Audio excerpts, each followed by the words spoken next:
はい、電吉クラブです。今回は2022年年末発売を目標に鋭意開発されているトミックス C55 型蒸気機関車について考察していきます。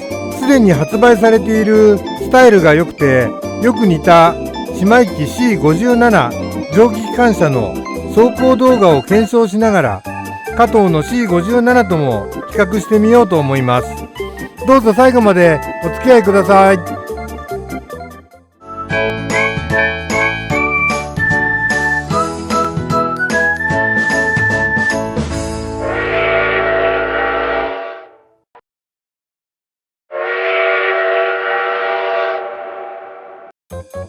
今回は蒸気の充連についてカプラーをいじったり走行させて検証する動画の予定でしたが、年末に発売予定のトミックス国鉄 C55 型蒸気機関車の発売を前にして姉妹機 C57 の検証動画を撮らせていただきました。お礼が遅れましたが、先日加藤の C11 の動画を出させてもらったんですが、1週間で2万回再生、チャンネル初の快挙に驚いております。ご視聴いただいた皆様に心から御礼申し上げます。ありがとうございました。で、その動画の中でトミックスの C11 との比較をいろいろとしている中で、トミックスの C11 の走行性能があまり良くなかったために、年末の C55 を予約していいものか考えてしまいました。すでに発売されている C57 はどうですか？ぜひ教えてくださいとのコメントをいただきました。それだったら電吉クラブが保有しているトミックスの C57 を前期走らせて大丈夫なところを見ていただこうと考えた次第です。はい、電吉クラブの C57 たちです。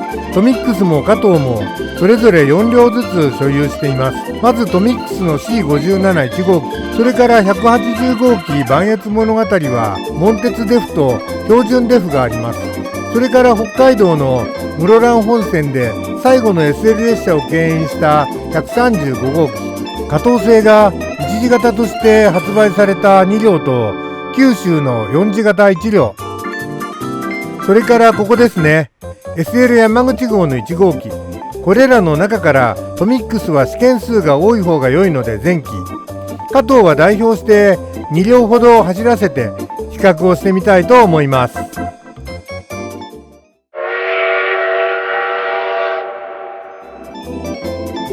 それではまずトミックスの C571 号機をテストします。まずは走り出しの醍醐味をスロースタートでご覧ください。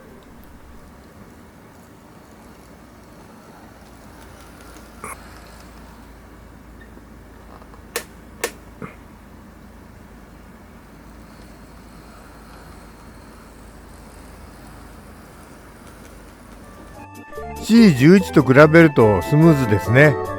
ゴムタイヤは2軸履いていて C11 と一緒ですが、終電する軸数も多いし、テンダーがウェイトたっぷりで4軸とも終電構造になっているのが大きいのではないでしょうか。ちょっとスピード上げます。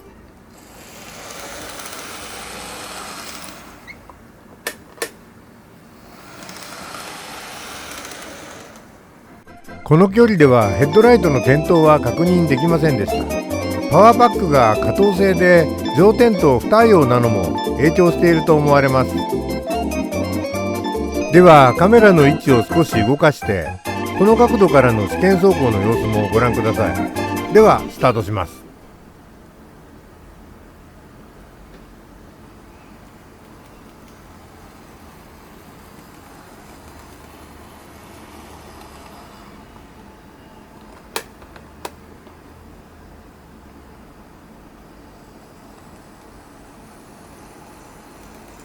トミックス C571 号機、いいじゃないですか。スムーズに走ります。ちょっとヘッドライトを確認するために高速です。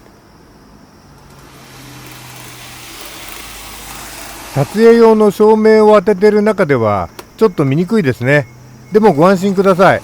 通常環境ならストレスなく確認できます。C11 ではバック運転の時につまずいたので、バック運転もスロー運転で見ていただいております。大丈夫ですね。遅いとヘッドライトは全くわかりません。テンダー側のヘッドライトを確認してみます。ちょっと高速で飛ばします。テンダー側の方が明るくよく光りますね。今度は180号機磐越物語号牽引機の標準デフバージョンです。それではスロー運転からご覧ください。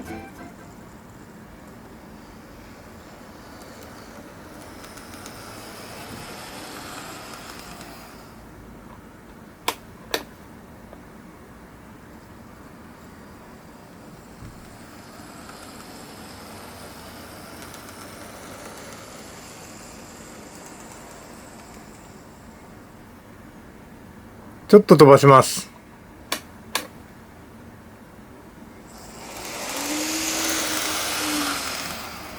ヘッドライト見えましたよね。次は同じ180号機磐越物語号おこ助編成セットに入っていたモンテツデフバージョンです。それではスロー運転からご覧ください。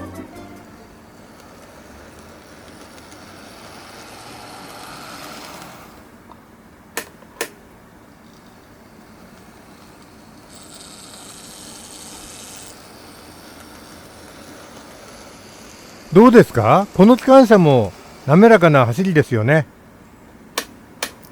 次はちょっと高速でヘッドライトを見てみましょう。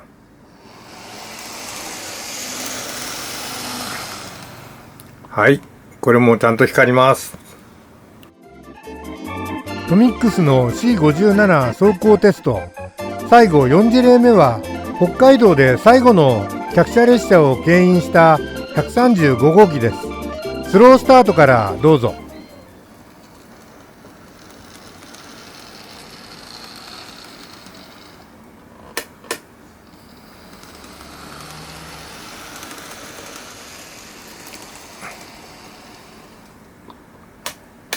はい、今度はヘッドライトを見てみましょ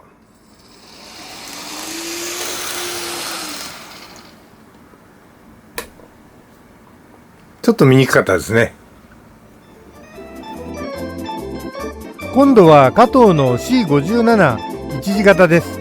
今回は年末の C55 の考察動画なので、加藤製は代表して2事例をご覧に入れます。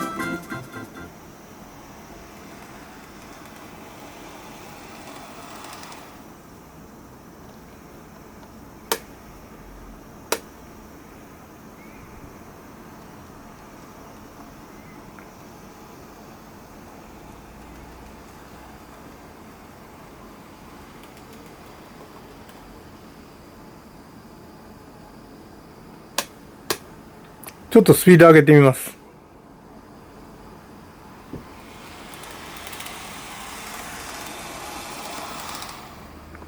ちょっとスピードが出ないとヘッドライトの点灯が確認できません。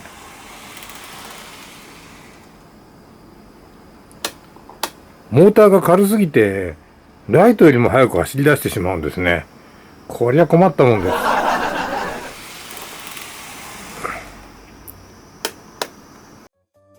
それでは最後に加藤製の C571号機山口号牽引機の走行性能も見てみましょう。それではスロー運転からどうぞ。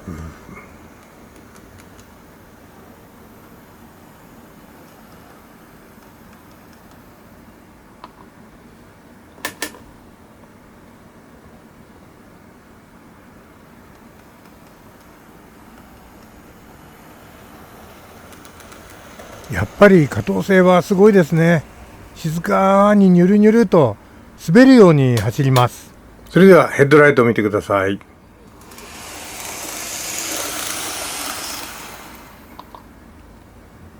はい、いかがだったでしょうか。やっぱ加藤さすがですよね。仮に加藤の走りを100点とすると、トミックスは C11 では50点、あるいはそれ以下でしたが、C57 では80点ぐらい上げられそうです。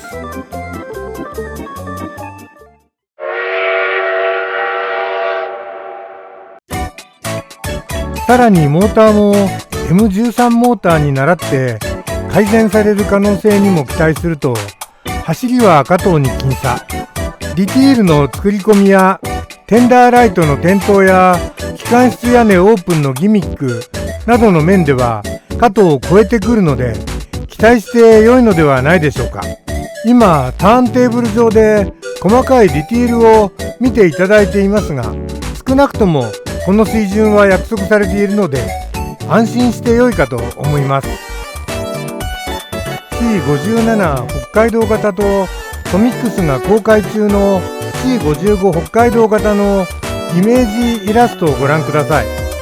C55 はキリスメデフにはならないようですが、スノープローと密閉キャブなどはすでに135号機のものが参考になりそうです。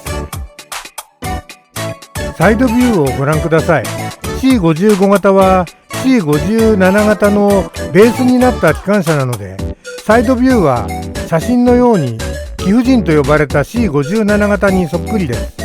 軸配置はパシフィックと呼ばれる 2C1 で、主に急行列車牽引用の蒸気機関車として1935年から1937年にかけて62両が作られました。今回のトミックス製品は3次型の北海道仕様なので、スペシャルサイトによればスノープラウに密閉キャブ、標準デフを組み合わせて動輪がスポークになったと想像すれば良さそうです。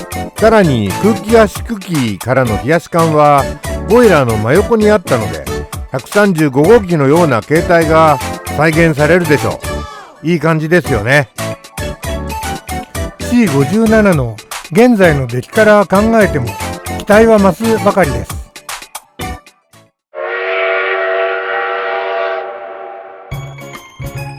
だんだん僕の頭の中に発売される C55 の製品イメージが固まってきました。走行性能は加藤に及ばないながら迫ってくるだろうし、ディティールは最近のトミックスらしい実写に忠実なシャープな表現になることが予想されます。テンダーのライト点灯や機関室屋根の開閉は僕には不要なギミックですが、当然 C57 のギミックが引き継がれることでしょう。国鉄の蒸気機関車の歴史の中でも絶対に欠かせない形式ですし、そうなるとぜひコレクションしたい一両になると思います。スポーク動輪の爽やかさを考えると C57 が貴婦人なら C55 は清楚なイメージの女優さんみたいなもので、これはもう予約するしかありません。というわけで僕は発売予告と同時にいつもの量販店に予約を入れてあります。発売が楽しみで仕方ありません。とはいえいずれ加藤からも間違いなく発売されると信じる形式なので、お腹いっぱいにならないように予約は1両にしてありま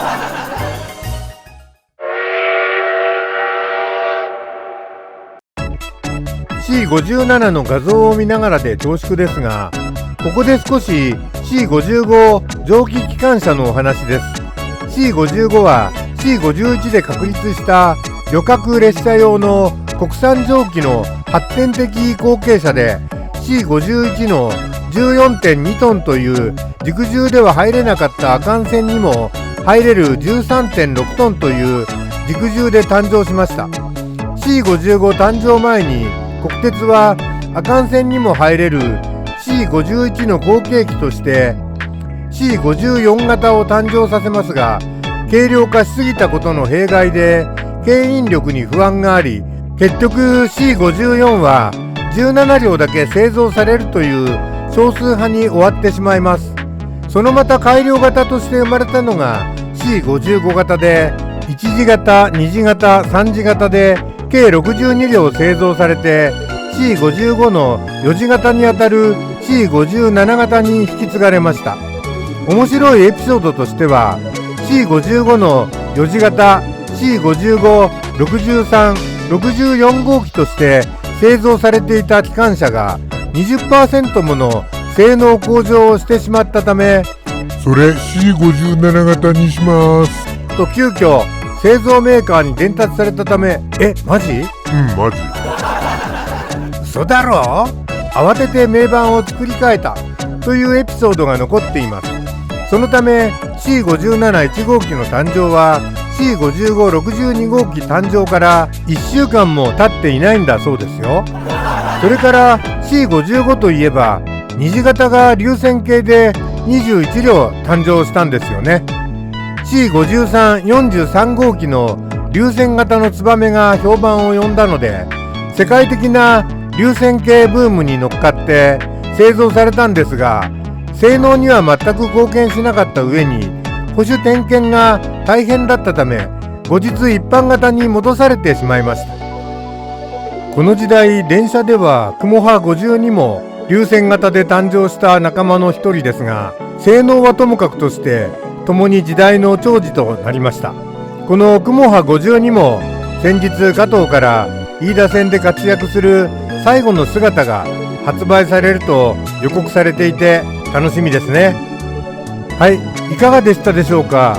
本日の動画はこれで終わります。最後までご視聴いただきありがとうございました。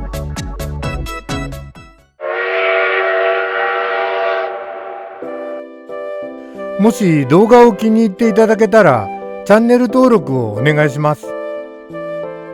後で画面中央に157系鉄分マークが現れますので、それをタップしていただけるとチャンネル登録できます。またベルマークをオンにしていただけると最新動画をご案内できます。それから動画への評価やコメントも楽しみにしてお待ちしています。鉄道や鉄道模型が大好きな皆様からのコメントは動画を作る励みにもなります。僕の知らなかった情報もたくさんいただけてとても助かっています。それでは次の動画でまたお目にかかりましょう。